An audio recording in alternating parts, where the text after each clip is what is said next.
course, food is culture, right? If you think about it, and you go back, way back then, you go to your roots. People were farmers. You had to sustain yourself. Life circulated around food. So we have a world here. How do we communicate? Put aside politics and everything that goes on and all the terrible things in the world. But we all communicate over food. We understand, we learn culture through our food. So strangely enough, this is Quincy Jones, who's not a foodie. He's actually an artist, music artist. But he said every country can be defined through their food, their music, and their language. And it's the soul of the country, actually, the food. And we don't think about that when we go to sit down every day to eat.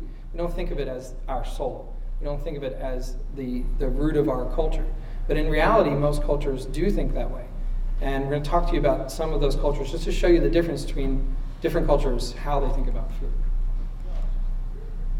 So in the Middle East and in Asia and a lot of developing countries, our proverb is, he who eats alone chokes alone. We have lost that here in the United States. Until today, I can remember growing up that dinner time was at 5:30. You had to be there. It was not a choice. Nowadays, it doesn't exist. So another quote by Sun Yatsen. You know who Sun Yatsen is? He was the teacher of Bruce Lee, actually. Right? And he not only was a guru in Chinese culture about martial arts, but he was also a philosopher. And he says, a nation looks upon its citizens as its roots, while citizens depend on food for a living. This is actually very common if you've ever been to China or if you know Chinese culture. So another fun quote from actually British Prime Minister was, I just love Chinese food. My favorite dish is number 27. Now, this is how we think about food in the United States. It's a commodity. It's speed, right? It's a list of things that we choose from. It's not part of our culture per se. And meeting students from around the world, from hundreds of countries, they always ask us the question of, well, what food would you identify as American? And then they say hamburgers, they say pizza, they say, right? And this is not the culture of our food, right? We don't want this to be our culture. So this is what we see when we drive through a typical town in the United States, right? This is our food. Okay? And it's a commodification. Okay? We've let very large companies take over our food in this country and decide for us what is appropriate to eat, what is useful, what is fast. Believe it or not, beer and wine was made by the pharaohs, and it was used as a currency. That is how they pay their workers. Beer and food. Bread is what represents life. And that's what actually Aish, that's written there. Aish equals life. Aish in Egyptian Arabic actually means bread and life. Without bread, you cannot survive. And we're wrapped around the whole culture, family. Everything is situated, and everyone loves this. When we sit down at a table, it's all about sitting around, talking, having food, sharing culture, sharing stories, sharing our, everything that could possibly come or what happened that day. When you travel to the Middle East or to Asia or to Latin America, any of the developing countries per se, not the developed countries, they're still holding on to their roots. You go buy your meat at the butcher. You buy your vegetables at the vegetable stand. You buy your fruit at the fruit stand. You get your bread on the guy who's, riding the bicycle, all right? This is still going on today. Here in the US, we have lost that. We have these huge supermarkets, and the choices are just too much. You don't know what to pick and what to say. But we'll get to that in a moment. But Aish, or life, is what makes or breaks a society. Riots have come out because bread prices have gone up, or rice prices have gone up. This is sustainability. So in Asia, you have the same situation. You have yin and yang. yin and yang is balance. And most of you probably know this and have seen the symbol, right? The black and the white, or the red in Korea, South Korea, the red and the blue. Right? This symbol is not just worn as a trinket, right, or thought of as a cool tattoo that you put on. Right? This is something that they believe is part of how they live and how they think. And so when they eat, it is part of how they eat. It is balance. And if you notice, this is, there's no pyramid, right? We have the food pyramids here in the United States. How much this you should have, how much bread. And we're all confused by that growing up because we're not sure. How much bread should we have? How many carbohydrates? How much protein? Right? It's not about that in most cultures. It's about, is it balanced? Right? So one expression, it's an older expression in Chinese, but in Chinese culture, they used to greet people not hi, how are you, but have you eaten yet? Okay, this is an expression. It's a little bit older now, right? But it is still common as a formality to ask this question. So whenever I go to China, I've been there many times. Focus is eating. The focus is eating. When I go to my wife's family's house, the focus is eating. It is part of how you think about yourself and your culture, and it is a way to communicate. And you have to eat and eat and eat. And I don't have a problem with that, so maybe I need the supplements. Food is also prosperity. These are mooncakes. In Asia, mooncakes are given as a way to say, have a good year, good luck, good prosperity, have a good harvest. Okay, they were originally a harvest thing, but you see, look at them; they're beautiful. I mean, they look like gold. Right? And it's food. It's actually food. Right? And of course, also in a lot of developing countries or developed countries that are still holding on to these roots, they eat everything. Right? These are grasshoppers. You have all kinds of entrails. Right? You don't even know what half of it is. Right? But you eat it. Try it. Why not? Right? I went over there the first time I went. I was a vegetarian, and I told them that. Right? And right? I eat vegetables. And they said, okay, great, try this intestine, Like, that's not a vegetable. But here I am. This is actually when I was a vegetarian. I was eating, these are scorpions, okay, on the streets of, now, and you have to be careful where you eat them from, but, in some cases I wasn't lucky. But food is a way of life. Look at the balance of the colors, right? This is a Latino culture, Hispanic culture, right? Same thing. You see the markets. You can buy your food fresh. Okay? So it's looking always for something that's fresh and balanced. Not packaged. Not packaged. Nicely in a supermarket. So now here's the Americans. Right? We have our gadgets, our 31.5 hours of TV. I'm very guilty of that. Even though we have a business and a nonprofit, and we both teach, we're very guilty of watching TV because it drains our brain, right? It takes away the pressure. I hate to say it's a stress reliever. It's a stress reliever. Right? Hopefully you wouldn't see this guy eating like that, but it represents how we eat. This is a real picture, too, of a child in the back seat of a car eating a dinty it looks like a beef stew of some sort, microwaved most likely. Parents are rushed, getting to a location. Here, eat. I know you need to eat, so eat this. We're always on the run. Right? So you're grabbing a sandwich, you're driving your car, you're trying to eat that, you're trying to talk through the phone, you're trying to do this, we've lost our sense of what is important, our sense of priority. So food is described in American culture as love, right? We use it in expressions all the time. Food is fun, okay? How many animal shapes can you get into a chicken nugget? Okay, they cut them in animal shapes for children. They market that to children. If you think about the color psychology, I'll talk about that in a second, but how is stuff packaged? Color psychology is very important in packaging and marketing. We chose red and yellow in our truck, in our marketing, in our product brand. If you notice, what other company is fast food that has yellow and red? McDonald's, right? The first thing you think about, that's burned into your brain. Wendy's, right? Kentucky Fried Chicken, Hardee's, they all use that. And this is color psychology. The red is passion, it's food, right? And the yellow is, the gold is calming. Comfort food. Right. And they spend millions of dollars in the study of trying to figure out the colors of the color psychology. Right. Now these are all foods generally for children. Now, some of you still eat cereal, so I eat some of this. But this is packaging for children. This is how it looks, right? What does it look like? It looks like fresh food. Okay? So they weren't stupid in doing this. They know exactly what they're doing when they're packaging these things. We're also told in American culture to clean your plate. Okay? In many cultures, if you clean your plate, they fill it again, right? Because they think you're still hungry. You're supposed to leave some food in most cultures on your plate if you don't want more food. So think about that when you travel. Okay? Don't eat all your food because they will fill it again. More and more. You'll keep getting more and more. They'll think you're hungry, so they feed you more.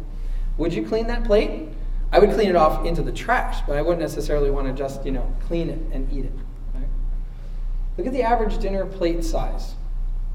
In Europe, American homes, and then when you eat out. Okay? This has been the movement to try to cut down portion sizes in the U.S. Michelle Obama's been working on this and putting labeling on things so people know how much calories they're getting. But again, it's too much information. We're not able to process all this information. And that's where we stand in American culture. We're trying to process this. We're trying to make good decisions, but we're not given the right information. Okay? Xanthan gum. Okay? Guar gum. These are things that are put into almost everything. Right? It's soybean-based gum, chemically processed. And the sole purpose of it is to increase shelf life.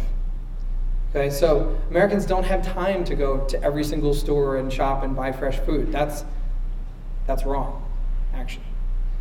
Okay, and so we're trying to show you today that if you make the right decisions from the time you get up every day, you can change the way you eat, and you can think about your entire community. And we want you to change your entire community. We're going to talk about that in a second. Okay, look at these slogans. It's way better than fast food. Well, then what is it? I'm curious to know.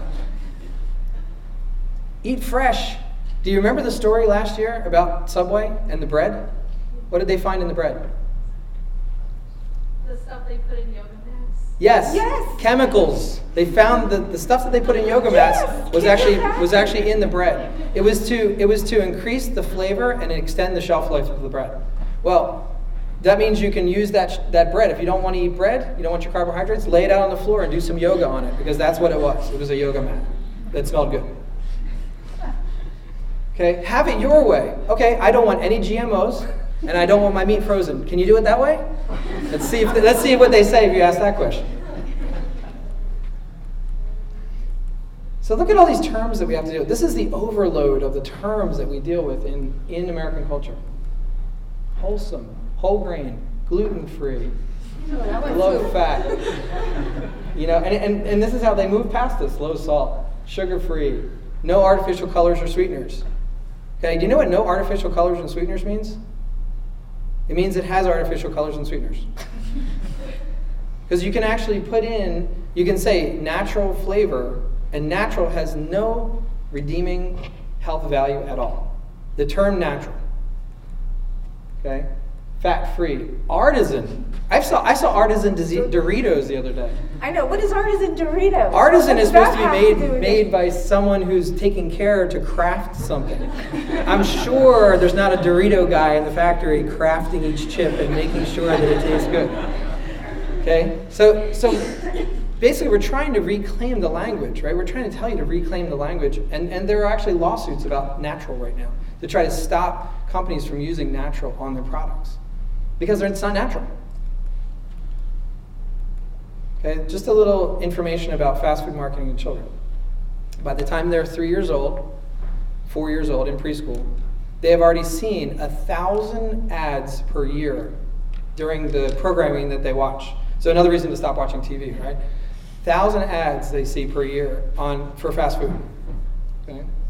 And you can see, look at the amount of information that they get about candy and fast food. All of the blue is basically unnatural or GMO or processed food. And you'll see there's very little of natural food, actual fresh food. So what do? American culture, we have pharmaceutical industries. The magic pill. They give you the magic pill. They're still looking for this. If they find it, right, then they're going to make so much money on this, because that's what people want. But if you think about it, Think about when you watch TV. You'll see commercials for fast food, right? Subway, you'll see McDonald's, Wendy's, and then right after it, diet pills. Right. Cholesterol, lowering how to handle your medical history, and then gyms and workout and everything. And it's a vicious cycle. Next time you watch TV or you go to, just watch that cycle. It's the same ads over and over. Eat until you can't breathe, find a pill, then go work out. Right. So it has social, environmental, economic influences, right? All of this marketing that these companies are doing to try to change the way we think about food, it's actually affecting our culture. It's affecting the culture such that we have obesity rates that are off the charts. We have type 2 diabetes. We have children with type 2 diabetes from eating too much processed food, right? From getting the guar gums and the corn syrups and all of this stuff in their system. But it's really hard to avoid, right? So we're going to try to talk to you about, we're going to try to show you how to avoid this. We have less than 2 minutes. Just a quick video about corn sugar or corn syrup. This was a campaign that was started a couple years ago. Wow. You don't care what the kids eat, huh? Excuse me? That has high fructose corn syrup in it. And? You know what they say about it? Like what? I mean, It's that it's made from corn, it's natural, and like sugar, it's fine in moderation. love that top. Oh, well, thank you. Get the facts. You're in for a sweet surprise. There's absolutely nothing natural in our connotation with regard to corn syrup. Corn syrup is chemically processed, chemically altered sugar. And it extends shelf life. That's the whole purpose of it. It's to make some product last longer so the companies don't have to take it off the shelf.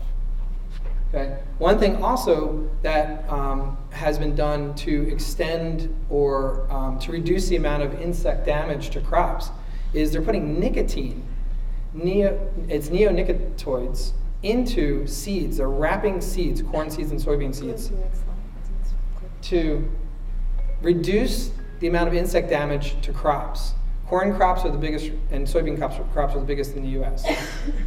So what they think, there's a correlation, it looks like there's a correlation, it may not be a cause and effect, but there's a correlation between the reduction of natural pollinating bees and this introduction of this neonicotinoid. So I put a bee on there smoking because essentially that's what it is. It gives the bees an amped up nicotine addiction, right?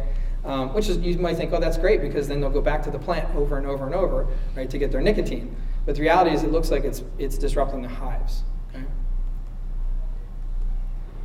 So Taza in Egyptian Arabic actually means fresh. All right, so as we said before, we're both PhDs. I was an administrator in Manhattan, had perfect office, 13th floor, skyline. I could see the Empire State Building. I was managing a $10 million budget. I had the life. Nah, it wasn't worth it. It wasn't worth it. But one thing it did show me is that when I was in New York City, I loved the idea that there were still so many different ethnic foods, that was still going back to the basics, little holes in the wall, not the chains. And when I came home here in the Lehigh Valley, I always felt that this was missing. We'd be trying to go on the road, where can we go get something? All you can find is McDonald's or, Wendy's or, you just don't want that. So we decided that we both will quit our jobs and go over get our dream and start a food truck. Why not? It's the new trend. That's what everyone's doing, right? No preservatives. No guar gums. No corn gums. syrup. Everything is made fresh. And also we wanted to take this opportunity to introduce the Lehigh Valley to other cultures. And so we decided not only were we going to start a food truck, we have a long-term goal. We want to rehire graduates from culinary school, train them, mentor them, have them chase their dreams, or inspire people to do what they really want and give back to the community. We've all lost that. You guys are the new generation. You're the foodie culture. You enjoy going back to understanding where is your food coming from. Take your food